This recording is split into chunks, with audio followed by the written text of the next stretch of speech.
Hey, good morning, everyone. This is Peter Smallage. I'm the New York State Extension Forester and host of coordinator of the Forest Connect program, which includes this monthly webinar series. And we're fortunate to always have great speakers today, and this month is no different. We're joined by Dr.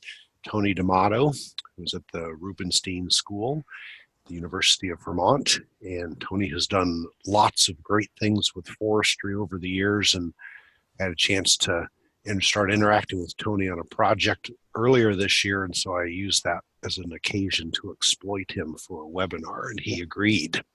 So it's my pleasure to introduce Tony. And with this, I'm going to mute my microphone and I'll let you take over from here, Tony. So thank you for joining us. Looking forward to this.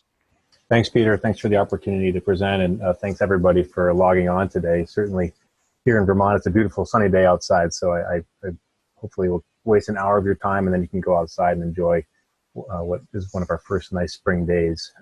What I'll be doing today, and it's nice to see the diversity in geography. There'll be a little bit from the Lake States and even a little bit from the Western U.S., but much of what I'll talk about today will be just focused a bit on the Eastern U.S. and thinking about, how do we manage for uncertain forest conditions? And the title of my talk, Building on the Basics, what I'm hoping to get across today is that, much of what we're doing and thinking about as we address some of these emerging threats, both with climate as well as with invasive insects and diseases, really are building from the foundation of what we've been doing for decades, if not centuries, as it relates to our core silvicultural principles. And so the goal today is just to talk a bit about some examples of what has seemed to work as it relates to some of these stressors, as well as how we might think about moving forward to address this great challenge. And so I'll start out just by providing a bit of context for what we're dealing with in terms of managing for uncertain future conditions, and then get into some specific examples of how we're building on the basics and using our understanding of past forest functioning as a way to hopefully vet and inform future strategies. So if we look at where we are today and how we're managing forests, really I tend to view this as an era of great novelty, so certain things that are occurring that we've never witnessed in the past, but also from the context of long-term management, certainly an area where we have a high level of uncertainty as to what the future will bring.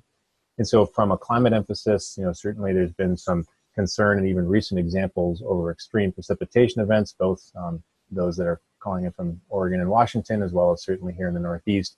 A couple of years ago had a fairly significant drought relative to what we're used to. We're seeing kind of an increased occurrence of extreme events, particularly wind events here in the Northeast. This is a blowdown that was part of many blown down areas in that late October storm a couple of years back. So dealing with increasing disturbance severity, as well as these extreme events where we have lack of snow cover and then some either late freezing events. This is a winter injury episode in Thunder Bay, Ontario, in the lower portion of your screen here, where we have widespread winter injury across this jack pine population due to the lack of snow cover in a late deep freeze. And so all of these are certainly climatic stressors that folks have been talking about and that have been creating a bit of uncertainty. But one of the areas that I also think deserves equal, if not greater attention, is that we have a lot of uncertainty as well as a lot of current stressors that revolve around non-native insects and diseases. And those that aren't from the Northeast, you're really jealous. If you look at this map here, this just shows the density of non-native pests per county. This is from some great work that Gary Lovett put together, and really shows that, in particular, the northeastern U.S. has had a long history of species introductions. And so when we're talking about changes in climate and changes in these stressors, we're doing this within the context of all these other novel agents, whether it be emerald ash borer, Asian longhorn beetle, Hemlock-Woolly delegate. And so evaluating how we manage forests going forward, we can certainly use what we've known from the past, but there are all these factors that are emerging in the landscape that are at least giving us pause and causing us to think a bit about how do we manage for the future. There's some things we might want to do differently. So many are familiar with this, including those that are loyal webinar viewers, because this is a figure that Paul Catanzaro showed several webinars ago as part of this series. But this is a figure that has been popularized primarily through work through the Northern Institute of Applied Climate Science that breaks down different ways that folks are evaluating adaptation. And I've kind of put this as a spectrum here. And so The axes we have, maintaining current conditions and reducing impacts in this lower portion of the diagram, and then moving all the way out to trying to promote change and facilitate adaptive responses. So one of the strategies and approaches folks have talked about is, can we manage forests to resist some of those changes I just talked about? So are there strategies we can employ that really can allow us to keep the status quo in our ecosystems? And I'll talk about some of those in a little bit. Moving and really building upon resistance, so these aren't discrete categories, these really build on one another. Can I take some of those resistance strategies forward, but also integrate some elements into my management that actually provide mechanisms by which that forest might be able to absorb change and allow it to return back to some condition that I'm interested in? So that might be trying to put in additional species, or trying to kind of create multi-cohorts that will have different responses to climate than just a single age stand. Then finally, transition, and I'll talk about this towards the end. Do we actually do things in our forests that are actively trying to shift that forest towards a condition that we think is actually better suited to deal with these future changes? And the real caveat to transition is that we're relying on existing science and data to inform that decision as a way to give us some faith in what the future might bring in trying to manage towards that new future. So as you go across this gradient, one thing I think is always worth bringing up is that a lot of our experience working with forests and the silviculture that we do in our forests often revolves in this realm. We're trying to either maintain conditions, or we're trying to either shift this towards a new state, but with some long-term desired future condition that we think we can attain. But we have very little experience, if any, trying to transition forests to something new. And in many cases, we have a lot of uncertainty over what the future might bring. And so I often view this being kind of the thinnest ice of this diagram, in a place where oftentimes we're most reluctant to go to with our management because of that. So one thing that all of you recognize, if you pay attention to whether it's the Journal of Forestry or just any webinar series over the past 15 to 20 years, there's certainly been a variety of objectives that have come and gone. And one thing that often occurs is when we get a new objective, whether it be carbon or managing for adaptation or managing for biodiversity or managing for recreation, what have you, there's a tendency sometimes to forget some of the techniques that we've been working with and developing over time. And as an example, we've really had an amazing 20 to 30 years of starting to think more about integrating complexity into our forests in the context of retaining structures, managing for diverse species, managing for diverse conditions. And what I want to talk about, certainly towards the end of this talk, is that many of these things that we've been developing over the decades as we've improved our silviculture and our recognition of the objectives that we care about from our forests are very compatible with adaptation. And so as folks think about the future and the uncertainty of that future, there's a tendency from some to say we can never look to the past, we have to keep moving forward. But I think there's a lot to be gained if we build upon this past knowledge and work with that knowledge as we try to address adaptation. And I'll return to this comment later in the talk. So I'm going to go through some examples for the majority of this webinar to really just talk a bit about how adaptation has looked in practice, and in particular, talk about how in many cases we're building on existing tried and true strategies for managing forests. And really the main difference being that we're repackaging the intent of these practices within the context of adapting to either climate, invasive species, or other factors on the landscape.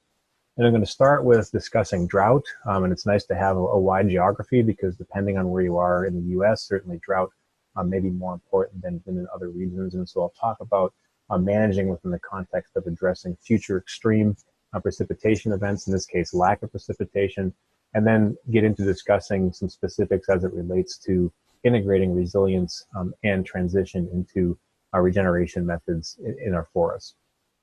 So what we'll get through in terms of drought here is I'll talk first about just ways of looking at forests within the context of drought vulnerability, and then go through just some basics as it relates to how we would approach silviculture for drought, and then talk about some examples we have from the data, from long-term data that have either proven that there's good strategies for drought resilience and resistance or not, and how those have played out over the landscape. So again, being someone that likes complexity and acknowledges there's many variables, just to put drought in context, I have this image again in the upper left-hand corner. This is just showing kind of the severity of drought in 2016. And all of a sudden, everybody in the Northeast was very concerned about drought. But when these drought events are occurring, we really need to recognize, and all of us on this webinar do, that they're occurring in conjunction with many other changes and stressors in our forests that need to be addressed. Certainly, Peter's this is not new to him or many of you that work in areas with high deer densities. Certainly these drought impacts are interacting with forests where we might not be able to regenerate species given high herbivore densities.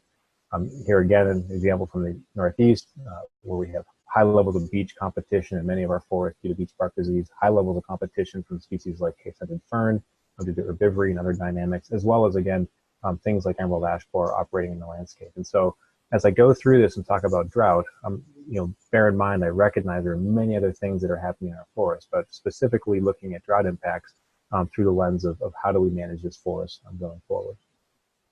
So one of the first things that we do when we think about adaptation, and those of you familiar with the work, at least of the climate change response framework, as well as other efforts in other parts of the country, is to evaluate vulnerability to any given stressor. And so that might be vulnerability to emerald ash borer, could be vulnerability to future temperature increases. And so in the context of drought, really looking at those predisposing factors that would make one stand more vulnerable than another as it relates to drought impacts. So the first thing we're always evaluating is just looking at forest composition, and I'll talk a bit more about how to look at composition through the lens of drought as it relates to our ecosystems. But understanding, do I have a forest like this forest on the left that's a mixed mesophytic oak forest, so I know I have at least some species in that stand that can tolerate drought, or is it a pure sugar maple stand where I may have some concerns over the ability of that forest to withstand those impacts? Likewise, I'll talk a lot about this in a moment, but just the structure of that forest can have a big influence on its vulnerability to drought. If I have a high density stand or a stand of a single cohort, there's a potential for that drought to have much greater impacts than if I have a diversity of sizes as well as a lower density condition. And then finally, site matters for everything we do in silviculture, but it also matters when we look at what might be a predisposing impact to droughts. So on a sandy site like this, yes, these are droughty soils, but if I have a red pine or pitch pine forest on that soil, I'm not very concerned. If I have sugar maple on that soil, I'm very concerned given it's the type of site that might have higher risk of moisture loss. If I have deep, fine grained soils, not as worried in terms of what might happen on those systems. So really factoring these in terms of predisposing factors. So in terms of composition, you may have had different silviculture instructors than I had, but the main thing that we emphasized when it came to species traits, besides growth rate and so forth, was shade tolerance. I really spent little time thinking about tolerance of trees to drought, and part of that is where I was trained, which is in the northeastern U.S. But if we are worried about managing our forests for future drought events, it's often worth considering what is the drought tolerance of the mixture of species I have in that stand. This is a figure from some work that Matt Russell at the University of Minnesota did based on forest inventory and analysis data, and I apologize to folks up in the West that they're not included in this panel. And what he did was look at each FIA plot and calculate the average drought tolerance of that plot. So the higher the number, the more tolerant that plot was to drought just based on the species. The lower the number, the lower the tolerance. And so those of us that are on the call from the North Temperate region, from Minnesota over to Maine, can see that many of our areas are dominated by species that are of low drought tolerance. If I called the shade tolerance instead of drought tolerance, it might make sense to you that when we look at drought tolerance, it tends to actually be inversely related with shade tolerance. And so what this figure is showing is those areas in red actually have a higher proportion of species that are intolerant of drought. It's also a part of the country that doesn't get much drought. And so we have these systems that are naive to drought relative to other areas. And so it's important to recognize what we're dealing with. And so some of these areas, folks are more concerned about future drought events given those impacts. Beyond just looking at the traits of the tree species and its tolerance to drought as it relates to kind of ability as an established tree to deal with drought, another factor that matters a lot is that species able to actually regenerate when we start having drier, hotter conditions on the landscape. So what this graph, these squiggly lines are looking at here are different tree species and their ability over time to establish, in this case in the Green Mountain National Forest in Vermont. And so the y-axis is just the likelihood that tree could actually establish in that forest, and the x-axis is just going forward in time. And so this is using the linkages model, which is a model that can simulate recruitment probabilities. And so in the left panel, I have balsam fir, paper birch, red spruce, and yellow birch. And these all have a downward trend. And on the right panel, I have everything from American beech, bitternut hickory, sugar maple, white ash, white pine. And those either have an asymptotic trend or an increasing trend. And what really we find when we look at ability to establish under increasing warming temperatures and declining precipitation, which is what the projections are for this part of the region, is that those species with small seeds, so this number right here actually is the seed mass for that species. So balsam fir on average has a seed that weighs 9 milligrams, whereas our friend bitternut hickory over here is over 2,000 milligrams. So those species with small seeds, as we see increasing drought, tend to have much lower probability of recruitment. And those of you that think about site preparation, these are also the species that often need mineral soil seed beds, given when they need that that moisture early in their lifespan. So when we're looking at how vulnerable is a forest to drought, and what is that mix of species giving us as it relates to drought tolerance, not just thinking about the overall tolerance of an established tree, but also what's the size of the tree, the size of the nut that this tree produces, or the size of the seed that this tree produces, and is that going to give me some ability to deal with those drought impacts? So in general, smaller seeded species are much more vulnerable to drought than larger. And unfortunately, those that work in beech country probably are not happy to see that beech is one of those species that seems to be doing okay in the future. Building on that, when we evaluate the outcomes of our silviculture, we can have some strong influence on what that forest looks like through the lens of drought. And what I've put up here for a figure is data from both the Bartlett Experimental Forest in New Hampshire, which I know many of you are familiar with, the Northern Hardwood Forest, and the Penobscot Experimental Forest, another long-term study in Maine. And what Miranda Curzon did for this work was look at over a 50-year period, kind of what was the change in the abundance of different traits in these forests that were managed under different regimes. So we have an unmanaged control. At Bartlett, we have an even-aged crop tree treatment and then a single tree selection treatment. And similarly at the Penobscot, unmanaged condition, an even-aged shelter wood and then a single tree.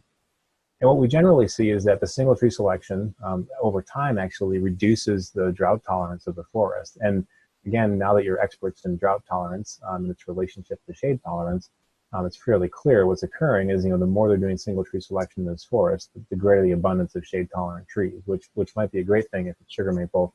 But if we think about that in terms of drought tolerance, we're really homogenizing that stand. Same trend with the Penobscot. We see this decrease in drought tolerance with the selection system. And again, this increase in shade tolerance. And for both these sites at the Bartlett, those of you familiar with that site, what that single tree selection has done has really increased beech. So the seed mass of that forest has gone up because the dominant tree has very large seeds, whereas at the Penobscot Experimental Forest, that single tree selection over time has really increased the amount of hemlock in that forest, which is a very small seeded species. And so that forest really is quite vulnerable, both in terms of the trees that are living there, but also their recruitment, given there's quite small seeds.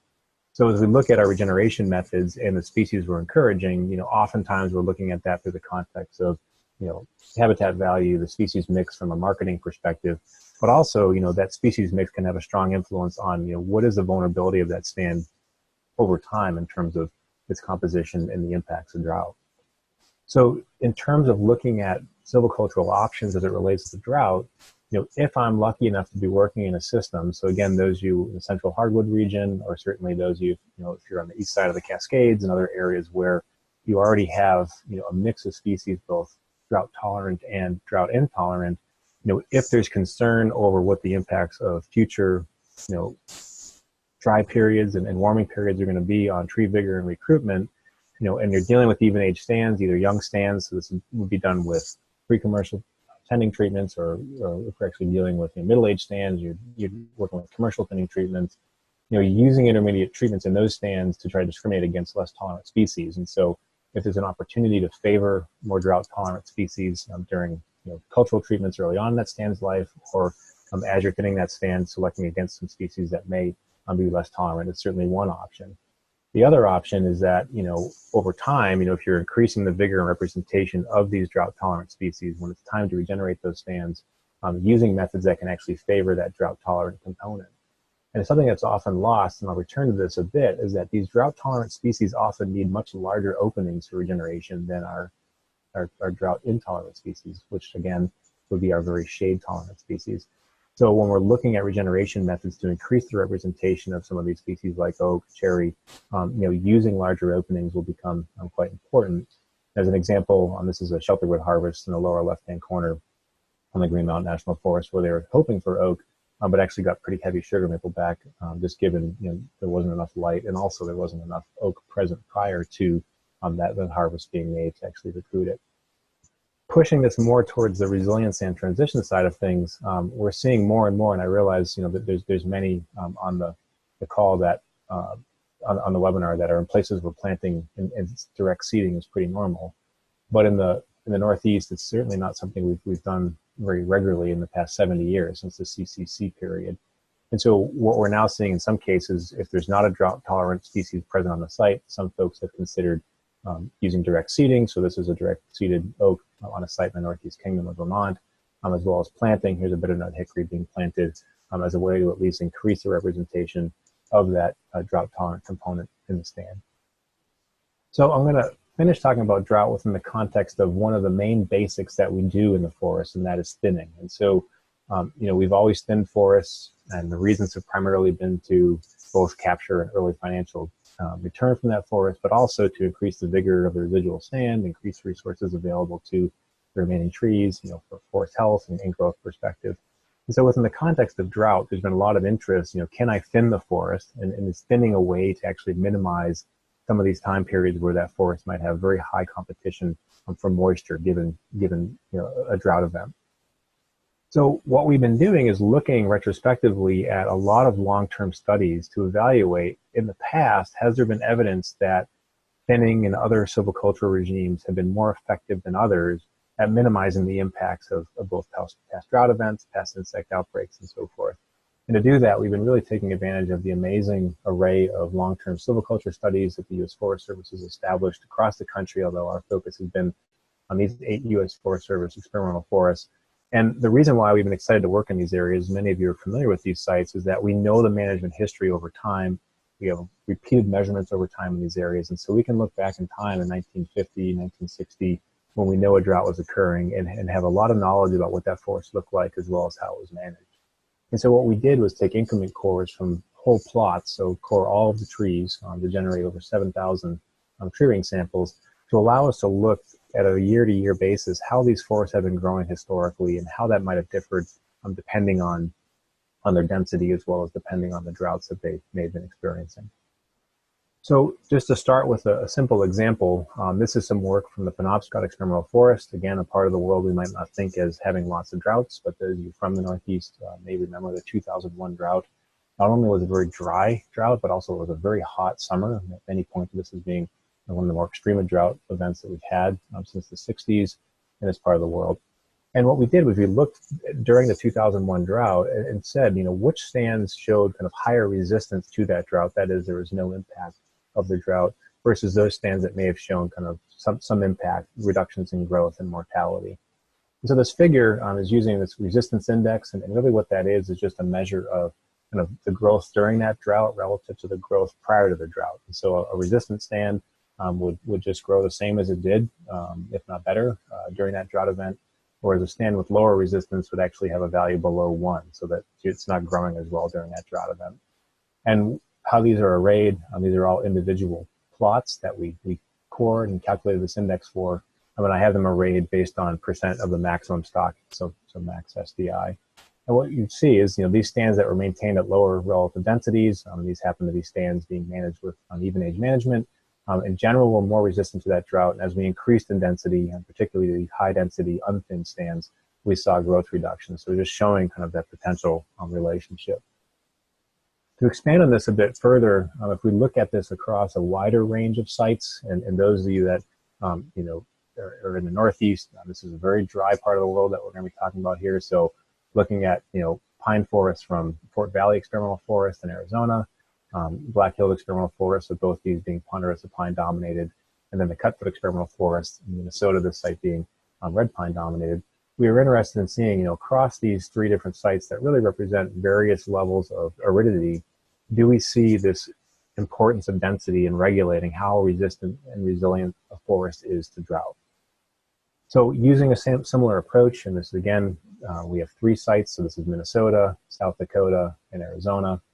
The y-axis for resistance, again, values above 1 suggest the stand, or at 1 was resistant to drought. Values below suggest it wasn't resistant. And we also have an index of resilience on the right-hand side here. And essentially what that's measuring is how quickly that forest was able to recover the pre-drought growth rates relative to when that drought occurred. And again, my x-axis here is just percentage of maximum stand density index, or percentage of maximum stocking. And we have 2 different drought events. So we wanted to look at both a drought event early in a stand's life, so in 1956 in Minnesota, and then 2 droughts in the 60s in both these, South Dakota and Arizona. What we generally see is, again, there's this strong negative relationship. As density increases, the resistance as well as the resilience of these forests to drought goes down. Likewise, looking at a later event in 2006, there was less of a response at Minnesota, but at the other sites, this really strong relationship between how resistant that forest was and how dense it was. So the higher the density, the lower the resistance. Likewise, the higher the density, the lower the resilience. So all of this science to largely prove what you would expect, that as we increase the density of the stand, the stress and resource competition for water goes up, and as a result, the impact of that drought becomes much greater.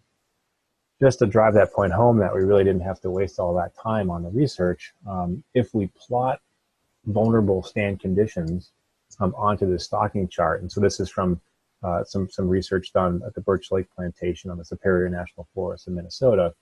What I've done is just put each of the different plots on the stocking chart, and basically what we evaluated was both the level of growth reduction in these plots during the 1988 drought, which again, those of you from the Midwest may remember was a very severe drought, as well as the levels of mortality during that event. What we find is that those low vulnerability conditions to drought really coincide with what you might recommend as residual, or at least kind of the maximum residual stocking levels you might want when you're thinning down to the B line. Whereas when we have high density conditions, so above the A line, so above kind of that maximum stocking relationship, we have high levels of competition, so very dense stands, and as a result, we see reduction in growth. And likewise, when we have very open conditions, we also saw a lot of both growth reductions and mortality. An important caveat to this is that these stands had been maintained as open stands from the 1950s through the 1988 drought. So these are trees that have been grown in the open for a long time. So they have very large crowns, very high leaf area to sapwood area ratios, and they were very open stands. And so because of that, when we have a drought and really hot conditions, there's a lot of direct moisture loss from the soil that's given these stands. Stands are quite open and have a well-developed understory. So again, nothing earth-shattering here. Building on the basics, good silviculture. So actually, thinning stands over time, seem to really work with drought tolerance as it relates to working with even age stands. But one thing to point out is, when we operate in these stands and do thinning treatments, following best management practices and trying to minimize impact to residual stems as well as residual soils really is critical, because any root damage during thinning as well as any compaction is obviously going to exacerbate moisture stress. And also, if a drought is occurring, you can't be reactive and then go thin the stand that year. Those familiar with thinning shock and what occurs when you thin during these extreme events, it actually can make it worse. And so the goal is that you're thinning these stands over time, such that when a drought occurs, that stand is already in a good place as it relates to moisture stress. So one thing that we've been able to determine from a lot of this work using these long-term data sets is that when we look at these forests that have been managed for a long time under different regimes, we can evaluate how have trees grown under different densities responded to historic climate. And what you're looking at here is just some pictures from that Birch Lake Plantation that I mentioned in Minnesota. And these are stands, these pictures are from 2014, so they've been maintained at these densities really for the past 55 years. And you can see certainly a range of conditions when we look at the forest, but what we did was go into these areas and evaluate, has a tree that's been grown at 60 square feet per acre for the past 50 years, responded differently to historic climate than trees that have been grown in really high density conditions. And what we found was that it actually mattered quite a bit. These trees are all the exact same age, they're all growing in the exact same site, and all the difference between them is the density at which they've been grown. And what we found was that density mattered a lot in terms of what climate variables were important to growth. And so those low density stands were very responsive to hot fall temperatures in the previous growing season. So what's going on there is when we have a hot fall, that tree is going to expend some stored carbohydrates, and in the following year won't grow as well as it would have. It's basically getting rid of some of those reserves. Whereas when we increase the density, not only is temperature important, but also precipitation. And the reason I bring this up is that when folks talk about climate change impacts or just future impacts of stressors on tree species, they tend to use what I call a single species narrative. They'll say that all the sugar maple is doomed, or all the balsam fir is going to lose under climate change, and all the red oak is going to win. But what we find is that the density that tree is grown in, the site that tree is grown in, matters a lot. And so really kind of capitalizing on that complexity is a critical factor.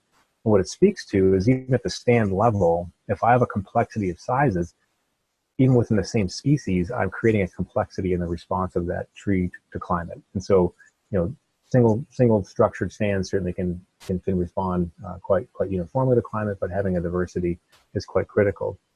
And building on that, there's been a lot of interest historically, by historically I mean over the last 20 years or so, in using variable density thinning as well as variable retention harvest systems as ways to introduce complexity into landscapes that are often in an even age kind of homogeneous state. And the driver for that type of silviculture really was around maintaining biodiversity. But when we look at this through the climate lens, there's also a lot of benefits to having varying densities within the same stand as it relates to what that gives us in terms of within stand vulnerability. So this is an aerial photo from the Chippewa National Forest of a red pine stand experiencing a variable retention harvest. So we have both dispersed retained trees as well as aggregates of retained trees. And I also have an inset of an area that's experienced a variable density thin. So we have kind of openings, thin matrix, as well as areas that are being maintained as intact clumps. And so if we look at areas where we're leaving behind single dispersed trees, historically our objective with this was to retain mature habitat in that harvested area.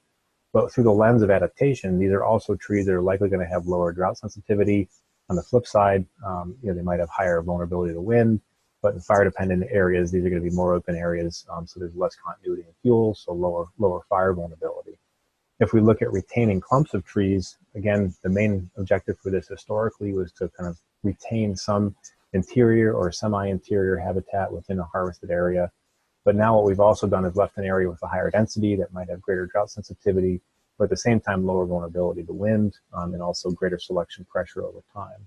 And then finally, that open component really providing an opportunity to increase vegetation cover, as well as if we're thinking about increasing the representation of other species in that forest that might be better adapted to the future. These are the places where that might be occurring on that landscape. And I'll return to kind of the value of some of these old systems as we get towards the end of the presentation here. So what I'm going to do is talk a bit about resilience and transition. And again, the goal here is to talk about how we're building on the basics and really using our traditional silvicultural thinking as a lens to evaluate how do I actually start possibly increasing diversity in these forests, both in terms of drought tolerance to insects and diseases, and finding ways in which I might actually have multiple pathways for recovery in this forest from given disturbances or given events. And so those of you that have been following a lot of the discussion around how do we adapt forests to the future, there's a major emphasis on trying to increase the representation of those species we view might be future adapted. And so future adapted is a loose term for those species that are expected to do well under projected future climate, possibly do well under projected future disturbance regimes, including future insects and diseases. And again, my perspective is from the very, very wet and gap and wind-dominated Northeast. When we look at our forests now and the species that are out there, many of our species in forests are 80 to 100 years old, really recovering from a major period of extensive land use. And many of those tree species are well established and quite resilient to many of the climatic projections that we're seeing. And so when we talk about trying to increase the representation of some of these new species, we need to do it within the context of the trees that are currently there. There's a tendency to see these future distribution maps and assume that the trees that are currently there are just going to get out of the way and allow oak to move into northern Vermont. And really, all of us that have our boots on the ground certainly think more about, well, how would I integrate that into this existing sugar maple stand that I know certainly has some ability to withstand the changes that are coming this way. And again, this is a very northeastern perspective. If you're in a fire-dependent forest in the west, some of those overstory trees could disappear pretty quickly. But nonetheless, it's important to think about these within the context of the current system. So you can get these for any part of the country, but I'm focusing on the Northeast here. So this is projected changes in suitable habitats. This is not projecting migration. It's just what species may gain or lose future habitat in the next 100 years. And this is based on the Tree Atlas project, which again, Louis Iverson and Prasad and others have been doing a great job with the Forest Service. And this is just summarizing for both New England and Northern New York as part of the vulnerability assessment for this region. Those species that are projected on average to decrease, those species that are projected to increase, and those that are expected to become new habitat. And Brian Lockhart's on this call, so he's excited to see cherry bark oak is one of those species that now he can grow here since his Yale days. And so what this is really showing is just, that there's some species that are here that are going to increase in habitat, and there's some that aren't here yet that they would expect in 100 years you might be able to grow in this region. So one thing I always think is important to reflect on when we look at these lists of those species that are expected to increase and those that are expected to be new species is generally these are species that are either intolerant or mid-tolerant of shade. And thinking back to our discussion about drought, that's no coincidence. Many of these species also happen to be either moderately or very tolerant of drought.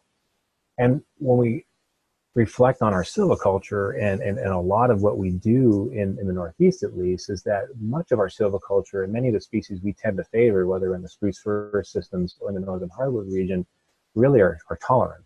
And so when we're trying to evaluate how do I start thinking about where these species fit into kind of our silviculture, it's critical to reflect a bit on, well, what were the opportunities for these species or species of similar shade tolerance to recruit into our forests in the past.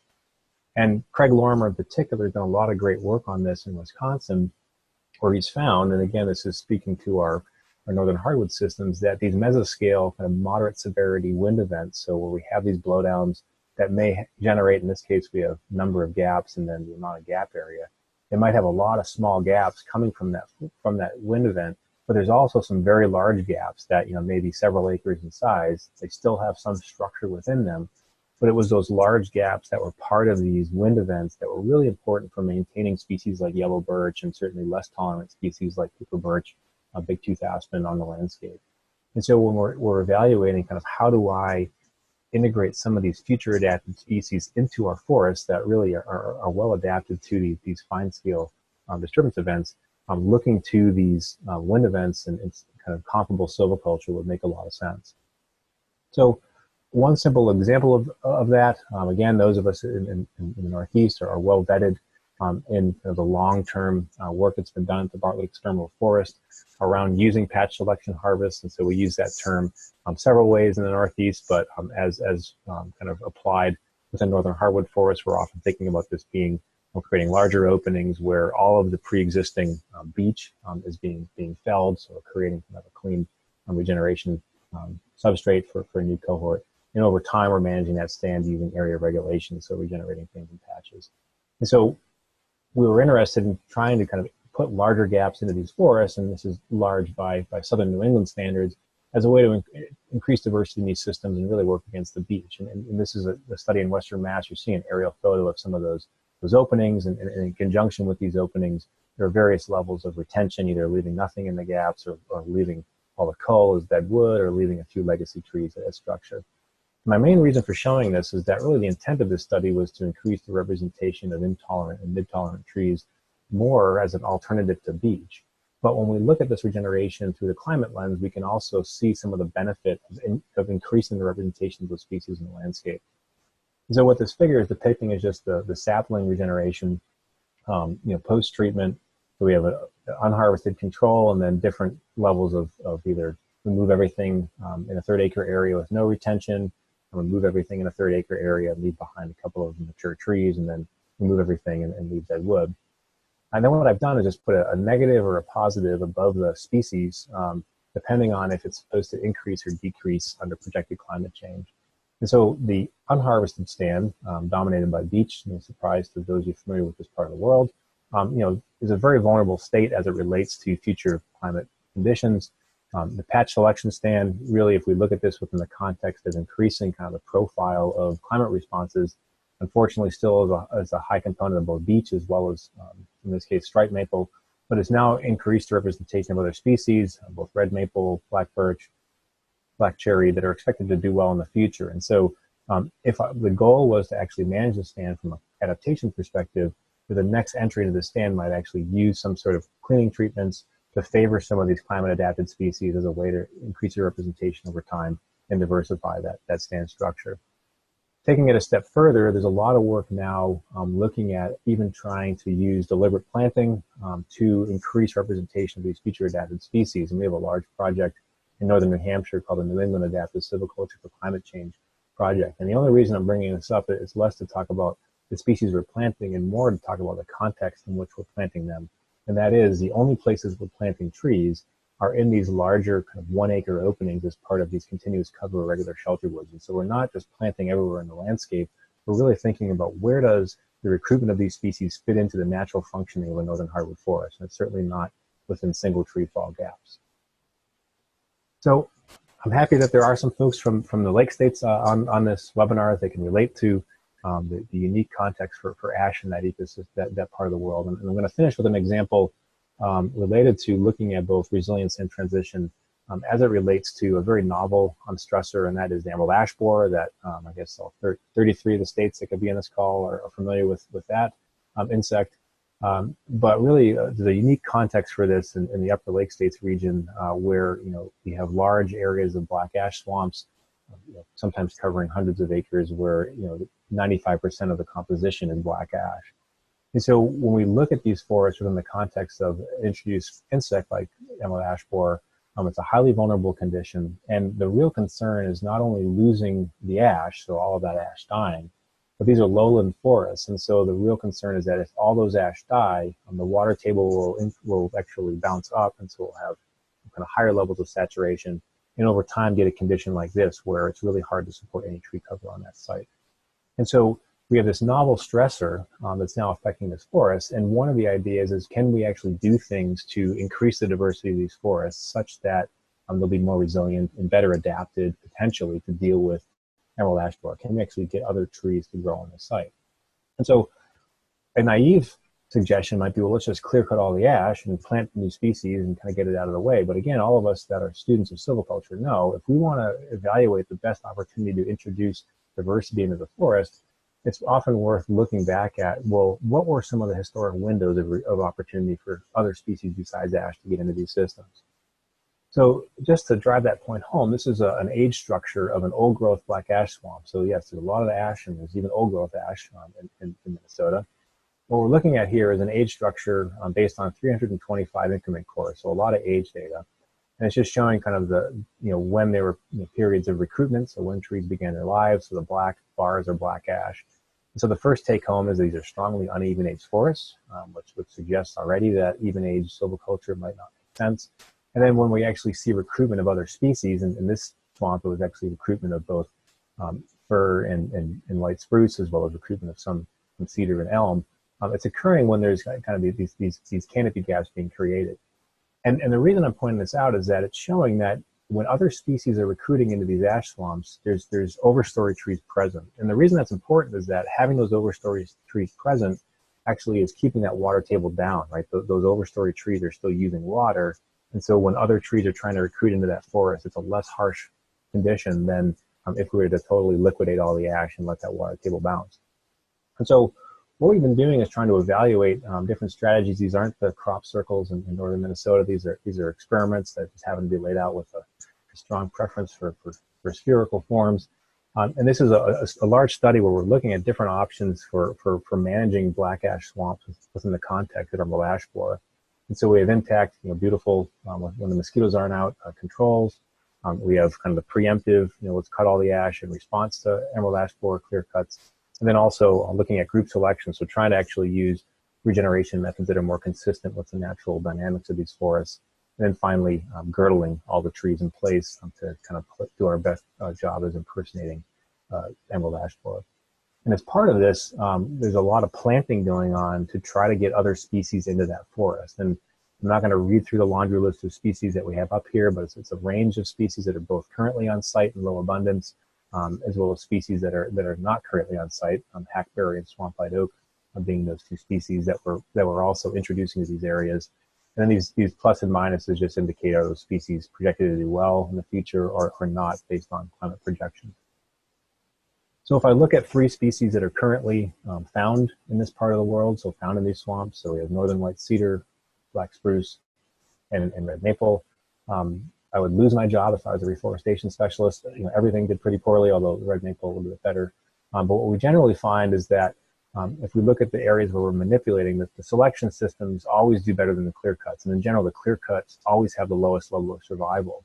And what this is reflecting is that, these species that do exist in these black ash swamps, are not adapted to, recruiting into a situation like this on the right, where all the ash has been removed and now that it's very wet. And so even though, we're managing for kind of a novel future disturbance, reflecting on kind of the natural dynamics is pretty important for what makes sense to introduce some of these other species to the site. Same goes for those that are doing really well. So ironically, the 3 highest surviving species to date, we've been following this for 7 years now, are swamp-white oak, hackberry, and American elm. And what we generally see again is that they're doing really well overall, but their poorest survival tends to be in the clear cut. Again, these species aren't found on these sites, but that recruitment window still is in gaps or in intact forest. It's not within these large openings. And so trying to really think about the natural functioning of that system, even when we're working with some of these emerging stressors. So to finish up, and talk a little bit about, moving forward with adaptation, I've been alluding to this throughout, but, really I think there's a tendency as folks talk about all these changes and the forest is never going to be the same, that in some circles that we need to forget about the past, both in terms of how forests function, but also forget about our past management, both things that are 100 years old as well as things that are only 30 years old. And what I'm going to finish with is that I think a lot can be gained by really focusing on what it was a more recent movement in silviculture, and that is one towards looking at natural models and ecological complexity as a big part of what we do in managed areas. And so what I would call kind of the era of complexity, which I would say started in the mid 80s and certainly continues, although it's becoming less emphasized. And really, those from the Pacific Northwest are highly familiar. I'm sure you've all read this great general technical report from 1986, where really a lot of these ideas were first put out in modern terms, although they were certainly advocated for even in the 1920s and 30s in southern New England. That, when we're managing forests, and the emphasis here was really for biodiversity conservation, that, we need to be looking at some of these natural systems and trying to integrate at least some elements of their complexity into what we do. And this quote, I think, is quite powerful in that, there are fewer absolutes in ecology than forestry, but an emerging operating maxim is that simplification is really beneficial. And again, simplification in this context was talking about, wildlife habitat and ecosystem services. But as we look towards, the future and uncertainty, this quote, I think, is more powerful and rings even more true today than it did in 1986, when they weren't even thinking about emerald ash borer and some of those impacts in the landscape. And so to close, really, there's a couple of kind of principles that have been kind of put forth. I mean, there's 4 different principles associated with ecological silviculture, but these are 2 that I think are really worthwhile to reflect on. And again, this was our last kind of new way of thinking about the forest. Now our new way is adaptation. Who knows what the next 10 years will bring, but I think a lot can be carried forward. And the 2 kind of primary principles that we think about within the context of ecological silviculture is this notion of continuity. And what that's really getting at is, our historic approach to management was on like what we remove, and what the shift was towards, what are we leaving behind? Yes, we're certainly still removing, and we need to be removing both for regeneration purposes and for economic purposes. But, are there things that we can retain on that site, which we might call legacies, reserve trees? Some folks refer to it as a system memory, that really are critical for providing continuity between kind of the previous forest and the new forest that we're working with, or the previous cohort and the new cohort. Then the second principle really is this word that's used over and over again, complexity. How do we create and maintain both complexity in composition, diversity of species, but also complexity in structure and diversity through the treatments that we use. And so if we look at these through the lens of what they provide us as it relates to uncertainty and adaptation, leaving trees behind, yes, that's good for mature forest structure, but it also, within the context of an uncertain future, we're leaving behind future seed sources. We're certainly leaving behind future mature tree structure that we might not be able to gain on some of these sites, depending on the threat that they're facing. And so, leaving things behind provides a lot of opportunity just to hedge our bets against what we really view as uncertain projections. Likewise, if our projections are for hotter and drier, the more retention on the site, certainly the more amelioration of microclimates, as well as, future dead wood, providing that really critical safe site for regeneration, as well as sensitive taxa. So continuity, again, retention was emphasized for diversity purposes, from a biological diversity, but I think is also quite critical for adaptation. And then complexity, this one is self-explanatory. Having variety in a stand really is reducing vulnerability at the stand scale. So whether it's variability in fuels for those of you that are in fire-dependent systems, or having variability in kind of level of wind risk, variability in host species abundance. So obviously those ash stands, we're trying to increase complexity via diversifying those systems, as well as just having complexity in sizes and ages, something I talked about as it relates to drought stress. And then as we look at kind of how these forests respond, having multiple ways by which that forest can recover. So do I have species that can sprout? Do I have species with dormant seed? Do I have species that can do well across a wide range of microsites? And so trying to bring that complexity into what we do. So again, when we're looking at adaptation and looking to the future, I'm skipping record on this, but there's a lot of emphasis on moving forward and forgetting the past. But I think, that when we're trying to integrate some of these future adapted species, trying to integrate kind of new stressors into our system, we need to focus on, what has worked in this forest and how have these systems functioned historically, and are there things we can learn from that will give us opportunities and maybe less resistance as we're trying to actually integrate some of these adaptation strategies. And again, speaking from a northeastern perspective, prove me wrong tomorrow, maybe all the sugar maple will vaporize, but certainly the beach isn't going anywhere. And so when we work with our forests and are trying to integrate some of these other species, whether via planting or just using regeneration methods that might increase the representation of minor species on that site, like oak and a mixed northern hardwood stand, thinking about, how do we retain trees, but also use our experience managing these systems as a way to build and go forward.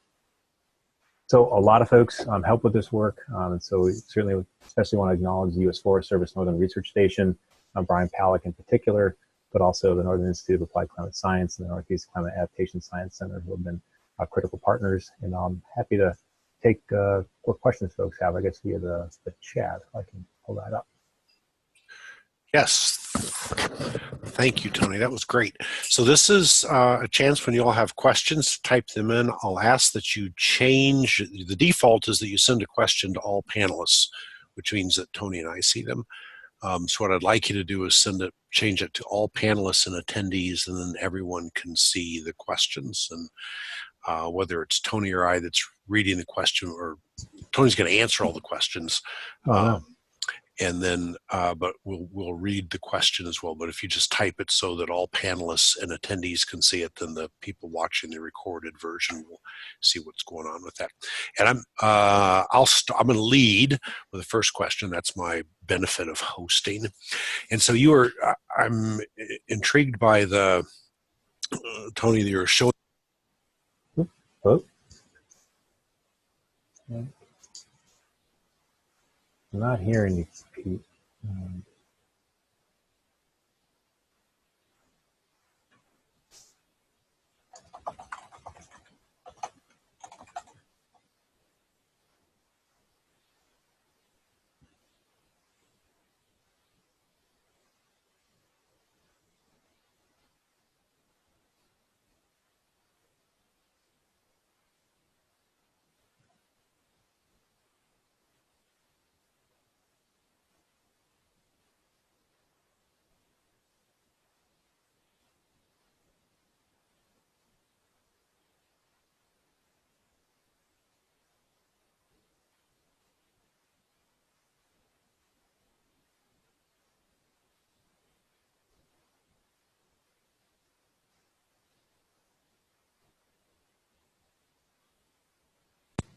Oh, hello. Hello, I hear you now. Okay. I keep pushing my mute button. Can you hear me now, Tony? Can you hear me? I can, yeah.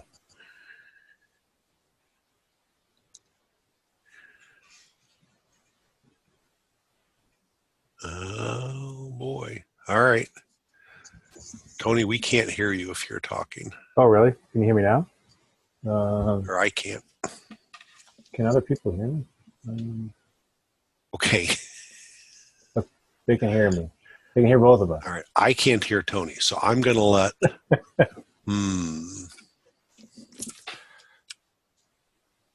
So I can say whatever I want to your question, Pete. This is interesting. Tony, okay, so y'all can hear both of us. I can't hear Tony.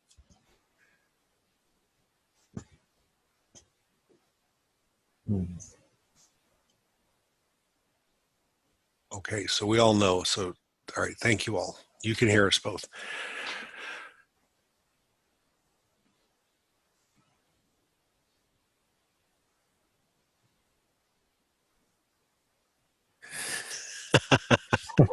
Okay, so I'm going to read the question.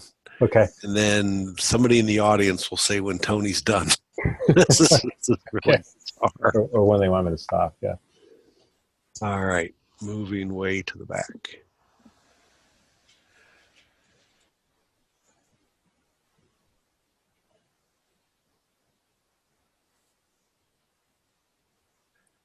All right. Tony, can you hear me? Yes. All right. Thank you. We're good now. Great. I don't know what I did. Okay. Tony, can you see the questions? I can, yes. Okay. I'll just, do you want me to read them to you, or do you want to just focus on responding and then? Yeah, should I start with the, seems like there's some earlier than the end. Let's see here. Yeah, I can. Okay. Go ahead. So I guess I can talk. There's just been a few questions just looking through here in terms of invasive species and invasive plant species. And, I think that's a challenge. And one, whenever we talk about resistance strategies is a prime example, of, are we going to just fight invasives, tooth and nail everywhere they are, or, how do we work with those? But in terms of actually, larger openings and creating more opportunity for invasives, I mean, I think a big part of it revolves around just our best management practices and as it relates to spread of invasives via roads, via equipment, and so forth. Actually, within some of our large experiments, we've seen invasives moved onto site just given what type of hay they use to hay in the landings, and so brought some invasives onto the site. And so I guess I wouldn't blame the large opening for creating the opportunity for the invasive, but it's really more of our infrastructure in these managed areas. Both, are we controlling invasives along forest roads? Are we doing things to make sure equipment's clean? Are we documenting where invasives exist? And so if there's an operator working in an area with a high level of invasives, are we making sure that we're, keeping track of that? And I recognize it varies from state to state in terms of the regs around that. But the more that we see at least spread of invasives often, being moved along, access trails and so forth, it's less about the silviculture being practiced. It's more about there being kind of conduits into those areas via roads, landings, all that. That I think some of that prevention is more on the best management practices side and less on, that a large harvest opening is going to create more opportunity for invasives than a small. Especially many of our invasives actually do pretty well in the shade. But I think it's an added stressor, that and an added cost that if we're looking at adaptation, and deer's coming up as well, that if we want new species in the landscape, we have some costs associated with that would include, weeding treatments to reduce the abundance of those invasives, but also protection measures needed to protect regeneration. And so Peter can speak to using the brush fences. Others have just done tree level protection with bud capping or plant skid or other equipment like that. But I think the cost goes up quite a bit as the stressors increase in any given landscape. And I think deer and invasives are two that are increasingly becoming an extra cost for doing any type of silviculture with these techniques. I guess I'll go to the yellow poplar be considered as black ash swamps. So the the ash project, there's been a lot of work looking at black ash in different species, silver maples and other species, bur oak, that's been evaluated. Actually, Manchurian ash, even though it's a non-native, you can make baskets from Manchurian ash wood. So there was some cultural interest in including that. A yellow poplar wasn't one, and I think part of it, at least in these areas, it was just pushing the climate envelope a bit too far. We're just, these areas are in northern Minnesota, northern Wisconsin, so that wasn't considered as a species in these trials. Let's see. I'm trying to be diplomatic in questions here, Peter. Let's see. Keep going. About 100 that say we can hear you. Right. There's a question about, is this evolutionary silviculture versus traditional? I think really, it's people, the term adaptive silviculture, it's funny, I work a lot with folks in Canada, and they use adaptation versus adaptive, because adaptive certainly was responding more to ecosystem management and working with the system and evaluating how the system responds.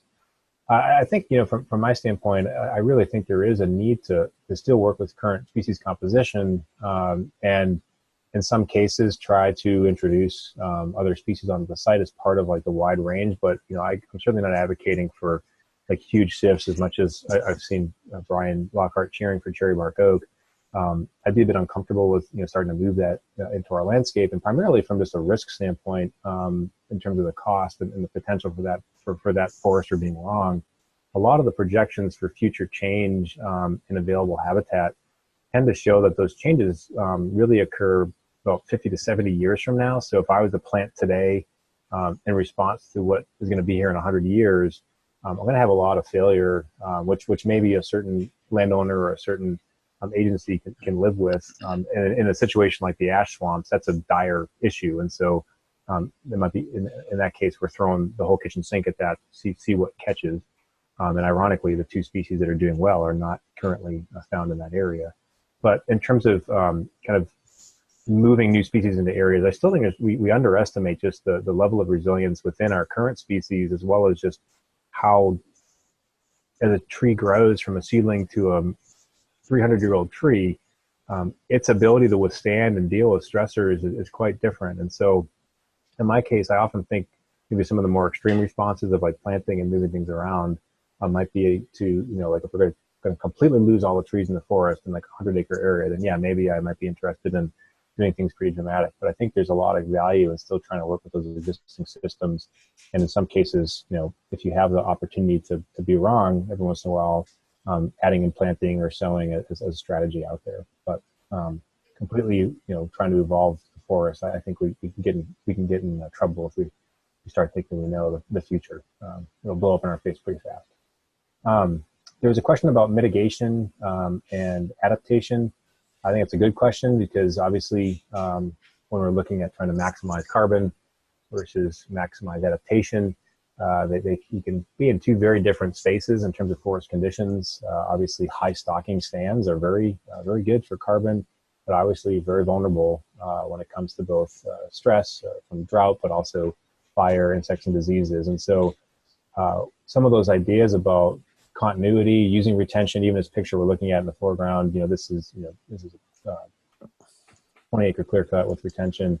And in this case, certainly, it's more towards adaptation side. There's a lot of opportunity for new species to establish, but also integrating retention, leaving behind some trees, certainly using irregular shelter woods and some of those approaches that might be carrying heavier stocking, but at the same time, have openings big enough to recruit. I think the challenge is when folks go just down the mitigation pathway or just down the adaptation pathway, it's almost as bad as just going down the maximizing volume pathway, right? You can't just think of a single objective. And so there's going to be some trade-offs. And I think it's critical to, factor in, like, if I'm going to be going for carbon, am I also providing enough light for, the desirable range of species? I could do very low impact silviculture and get a lot of beech, and it's great for carbon, but am I getting a desirable mix and one that's potentially adapted to the future? So from my standpoint, using probably regular shelter woods, as well as, group selection, patch selection in our systems would be one way to at least maintain some carbon benefit, but also provide the opportunities for recruitment in these forests.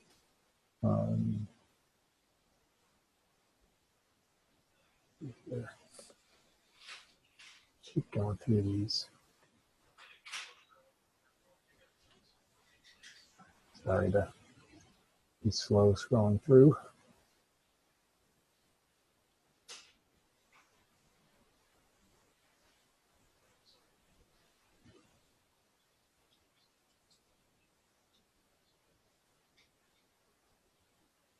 Oh, somebody wants to see the slide again related to those that will change. Let's see if I can just go back to that.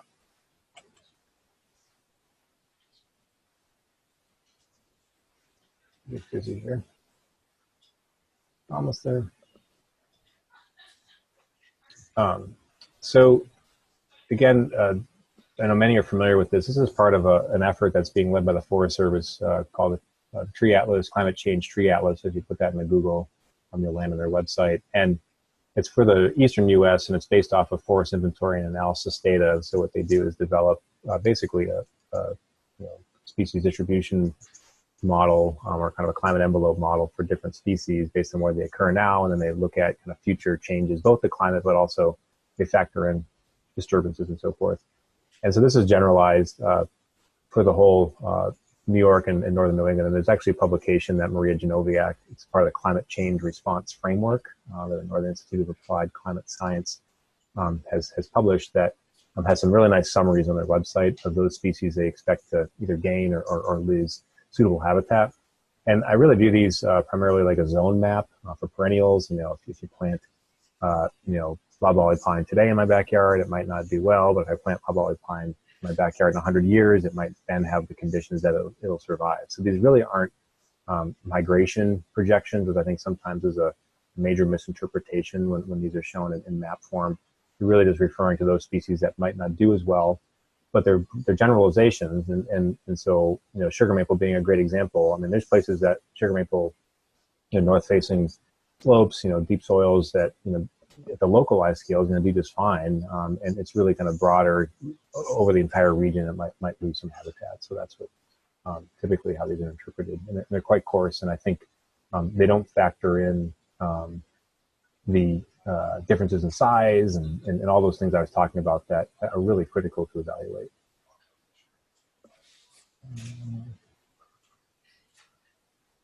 So polar vortex question.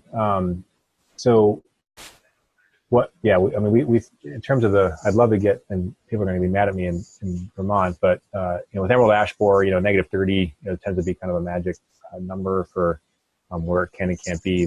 So during those time periods, we certainly see a kind of a knockback of some of those wood-boring insects. But then, all it takes is 7% to survive and they can build up again. And so those hotter summers really are the critical part to focus on. Those that are thinking, oh, it's not going to get much drier in the Northeast. Well, the problem is if we get the exact same amount of rain, but the temperature keeps increasing, the evaporative demand goes up, which is why even if we're supposed to get more rain in the future, the general projections are overall it's going to be drier, over the next 50 to 100 years because of those really hot summers. So certainly creating a challenge there.